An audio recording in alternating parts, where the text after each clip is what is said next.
Dear students, competition as के online portal पर मैं विशाल कुमार आपका स्वागत करता हूं। क्लास 10th के लिए हम लोग दो चर वाले रैखिक समीकरण पढ़ रहे हैं और दो चर वाले रैखिक समीकरण की भाषा वाले प्रश्नों को हम लोग देख रहे हैं। भाषा वाले प्रश्नों के टाइप 1 में हमने आपको 2 अंकों वाली संख्या के बारे में बता दिया। आज हम लोग जो नया टाइप पढ़ने वाले हैं वह है भिन्न संबंधी प्रश्न, कि भिन्न संबंधी प्रश्नों को कैसे सॉल्व करते हैं। तो देखते हैं भिन्न संबंधी प्रश्नों के कुछ कॉन्सेप्ट और उसके बाद से हम लोग इसके सवाल को देखेंगे। तो आपको पता है कि अगर कोई भिन्न है तो भिन्न में अंश और हर दोनों होते हैं। तो हम लोग मान लेंगे, अगर माना कि किसी भिन्न का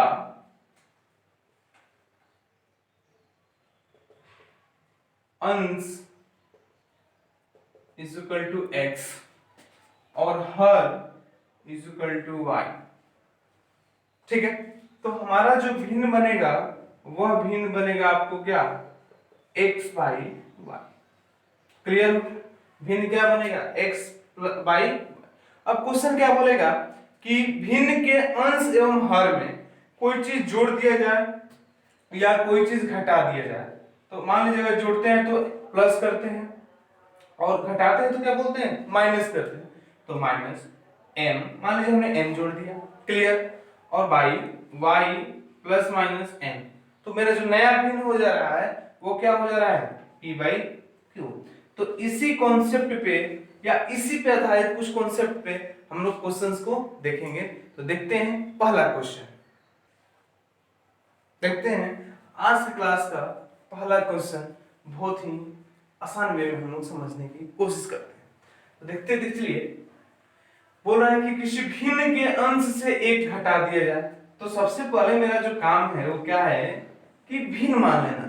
सबसे पहला जो मेरा काम है कि भिन्न मानेंगे ना, तो मान लिया जाएगा, माना कि भिन्न, आप भिन्न का अंश और हर मान के भी ले सकते हैं, या हमने मान लिया कि भिन्न जो है x बाई वाई है।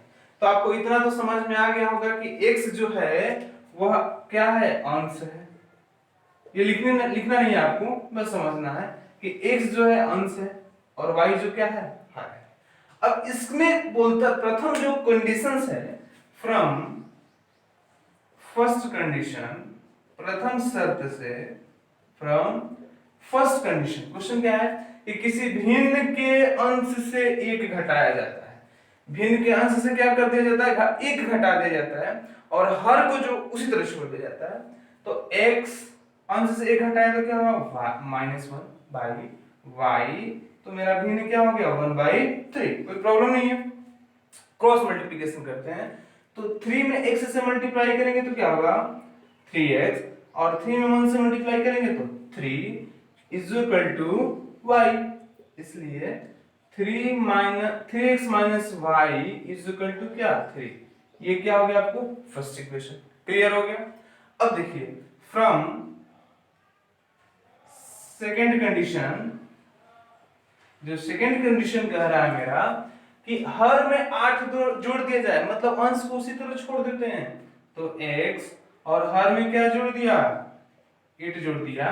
तो भिन्न क्या हो गया, 1/4 हो गया। अब मल्टीप्लिकेशन करिए, 4x is equal to y plus 8। तो क्या हो जाएगा आपको, 4x minus y is equal to 8। ये क्या हुआ आपको, सेकेंड इक्वेशन हो गया। कौन सा इक्वेशन हो गया, सेकेंड इक्वेशन हो गया। तो सॉल्व करते हैं हम लोग फ्रॉम 1 एंड 2, इक्वेशन 1 और 2 से। तो 3x minus y is equal to 3 और 4x minus y is equal to 8। अब क्या करते हैं, ये माइनस करते हैं, ये प्लस करते हैं, ये माइनस, ये कैंसिल हो गया। ये कितना हो जाएगा, -x, और ये -8 में से गया तो -5। कहने का मतलब है x इज इक्वल टू क्या आ गया, 5 आ गया। अब x का इक्वेशन में वैल्यू रख दीजिए। तो आप यहां से देखिए, from equation 1 3x minus y is equal to 3 है। तो y इज इक्वल टू क्या हो जाएगा, 3x माइनस 3। कोई प्रॉब्लम नहीं है। अब देखिए यहां से 3x का वैल्यू क्या आया है मेरा, 5 -3, 5 3 15, 15 में से 3 गया 12। तो भिन्न क्या हो गया आपको 5/12। बात समझ में आ रही होगी। चलिए हम आपको बताते हैं चिन्ह सही है कि गलत। क्लियर। तो अब कहता है देखिए फर्स्ट कंडीशन कह रहा है कि अंश से एक घटा दिया जाए। अंश से क्या कर दिया जाए, एक घटा दिया जाए। तो देखिए भिन्न जो मेरा आया है 5/12 आया है, अंश से एक घटाएंगे तो -1, तो ये कितना हो जाएगा 4/12। कैंसिल करते हैं तो कितना हो जाएगा 1/3। मेरा फर्स्ट कंडीशन को सेटिस्फाइड कर रहा है। सेकंड कंडीशन बोल रहा है कि हर में 8 जोड़ दिया जाए, तो 5/12 है और इसमें 8 जोड़े तो क्या हो गया 5/20, तो कितना हो जाएगा 1/4। 5 के 20 1/4। मतलब ये जो मेरा वैल्यू है वह दोनों इक्वेशन को सेटिस्फाइड कर रहा है, इसलिए हम कह सकते हैं कि मेरा सॉल्यूशन क्या है, सही है। देखते हैं आज के क्लास का दूसरा क्वेश्चन। भिन्न का ही प्रश्न है, तो सबसे पहले भिन्न हम लोग कंसीडर कर लेंगे। Let fraction be x/y। Fraction और रेशनल नंबर में डिफरेंस होता है। जैसे अगर हमने 4/8 लिखा तो ये आपको क्या है, रेशनल नंबर। ये क्या है, रेशनल नंबर है, ये भिन्न नहीं है। लेकिन हम जब इसको 1/2 लिखेंगे तो ये क्या हो जाएगा, ये रेशनल नंबर भी होगा और फ्रैक्शन भी होगा। ये आपको समझना होगा। तो देखिए लेट फ्रैक्शन भी x/y। अब जो फर्स्ट कंडीशन बोल रहा है, फर्स्ट कंडीशन वह कहता है क्वेश्चन में कि अंश एवं हर का योग 8 है। तो x + y = 8। फर्स्ट इक्वेशन अंश एवं हर प्रत्येक में 3 जोड़ दिया जाए। अब देखिए पहले वाला प्रश्न हमने जो बताया उसमें या तो अंश में जोड़ा जा रहा था नहीं तो हर में जोड़ा जा रहा था। यहाँ पे क्या बोल रहा है कि अंश और हर दोनों में जोड़ दिया जाता है। क्या कर देता है, अंश और हर दोनों में जोड़ दिया जाता है। तो from second condition x plus कितना जोड़ा जा रहा है 3, x + 3 y + 3 = 3/4। क्रॉस मल्टीप्लिकेशन करते हैं। 4 में x से मल्टीप्लाई करेंगे तो क्या हो जाएगा 4x, 4 में 3 से मल्टीप्लाई करेंगे तो 12, 3 में y से मल्टीप्लाई करेंगे तो 3y, और 3 में 3 से मल्टीप्लाई करेंगे तो अब क्या होगा 4x - 3y, और 9 में से 12 जाएगा -3। ये हो गया क्या आपको सेकंड इक्वेशन। दोनों इक्वेशन को सॉल्व करते हैं हम लोग। फ्रॉम इक्वेशन 1 एंड 2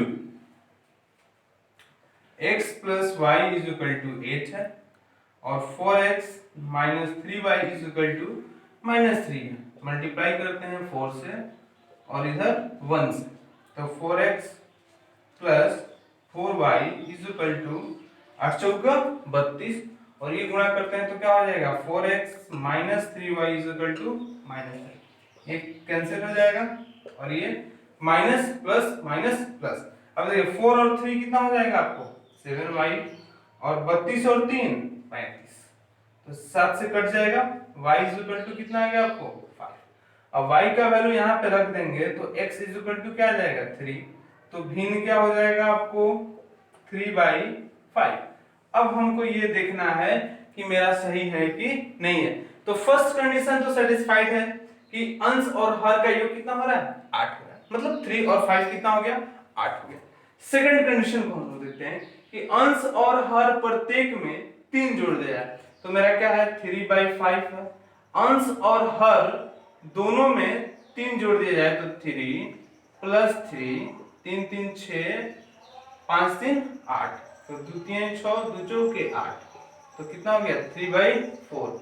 तो मेरा सेकंड कंडीशन भी सही है। मतलब जो हमने आपको प्रोसेस बताया, जो कॉन्सेप्ट बताया, उसके आधार पे आप सवालों को बना सकते हैं।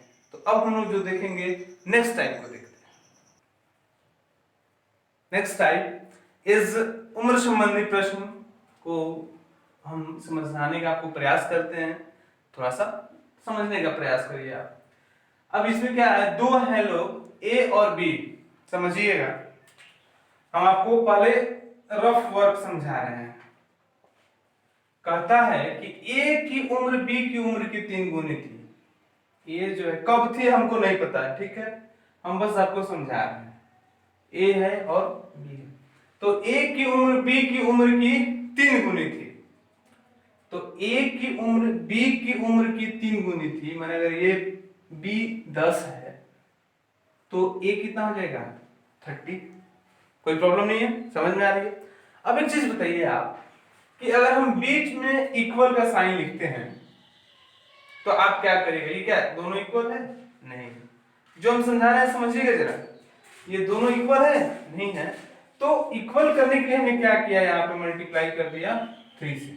क्लियर हो गया। अब देखिए, अब एक नेक्स्ट कंडीशन हमें बोल रहा है कि 10 वर्ष बाद ए की उम्र बी की उम्र की दुगुनी हो जाएगी, मतलब ये यदि 10 है तो ये क्या हो जाएगा 20, तो मल्टीप्लाई इधर करेंगे 2 से। तो आपने निष्कर्ष क्या निकाला कि जो 2 गुनी 3 गुनी कह रहा है उसमें 2 गुना से गुणा नहीं करना है, 2 से 3 से गुणा नहीं करना है, उसके अपोजिट वाले में गुणा करना है। और क्यों करना है, तो इक्वल करने के लिए करना है। बात समझ में आ रही है। तो अब चलिए हम लोग इसको बनाते हैं कि इसको कैसे बनाते हैं। तो मान लेंगे हमें पूछा क्या है, ए और बी की वर्तमान उम्र। तो मान लीजिए सबसे पहले माना कि ए की वर्तमान उम्र x वर्ष और y की वर्तमान उम्र y वर्ष। क्लियर। अब देखिए 5 वर्ष पहले a की उम्र, तो बताइए यदि आज x है और ये आज y है तो 5 वर्ष पहले कितनी होगी, x माइनस 5 होगी। मान लीजिए मेरी आई आज 15 साल है तो 5 साल पहले क्या होगी 15 माइनस 5।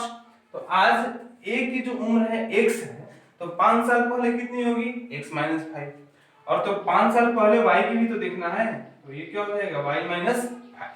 अब क्या रहा है कि a की उम्र b की उम्र की 3 गुनी थी, ये 3 गुनी है तो 3 से किधर गुणा करेंगे b में।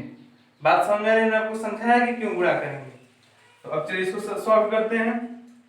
x माइनस 5 3y माइनस 15, तो x minus 3y is equal to minus 15 plus 5 minus 10, तो x minus 3y is equal to क्या आ गया माइनस 10। First equation clear. अब जो सेकंड इक्वेशन, ये फर्स्ट इक्वेशन था, फर्स्ट कंडीशन। अब फ्रॉम सेकंड कंडीशन क्या है कि 10 वर्ष बाद, कितने साल बाद 10 साल बाद, तो आज x है तो 10 साल बाद क्या होगा x प्लस 10, तो x तो होगा नहीं y भी चलेगा ना, तो y प्लस 10 हो जाएगा। अब बताइए क्या कर रहा है, 2 गुनी हो जाएगी, कौन a की उम्र 2 गुनी हो जाएगी तो हमने b से मल्टीप्लाई किया, तो x plus 10 is equal to 2y plus 20, तो x minus 2y is equal to 10। ये क्या हो गया आपको सेकंड इक्वेशन हो गया। अब चलिए क्या करिए, दोनों इक्वेशन को सॉल्व करिए। फ्रॉम इक्वेशन 1 एंड 2, तो फर्स्ट इक्वेशन है आपको x minus 3y is equal to minus 10, और सेकंड इक्वेशन है x minus 2y is equal to 10। Solve करिए, माइनस प्लस माइनस, अब ये घटेगा तो माइनस y और ये हो गया माइनस 20, तो y इज इक्वल टू क्या आ गया 20। अब y का वैल्यू किसी इक्वेशन में पुट करिए तो x minus 3y is equal to minus 10, तो x minus 60 minus 10, x is equal to 15। तो क्या x क्या मान है a की उम्र, तो a की वर्तमान उम्र 50 वर्ष और b की वर्तमान उम्र 20 वर्ष। बात समझ में आ रही है। चलिए हम इसको भी आपको जांच करके बताते हैं कि सही है कि नहीं है। तो कहता है प्रश्न पहला कि 5 साल पहले x माइनस 5 y माइनस 5, तो हमारा आया क्या है 20 आया है और 50 आया है, तो 5 साल पहले क्या होगा बताइए, ये 20 माइनस 5 15 हो जाएगा, और ये 50 माइनस 5 कितना हो जाएगा 45। अब बताइए इसका 3 गुना है, कंडीशन फर्स्ट सेटिस्फाइड। सेकेंड जो कंडीशन है वो कहता है 10 साल बाद, तो 10 साल बाद 20 प्लस 10 30 और 50 प्लस 10 60, ये इसका 2 गुना है, ये भी मेरा सही हो गया।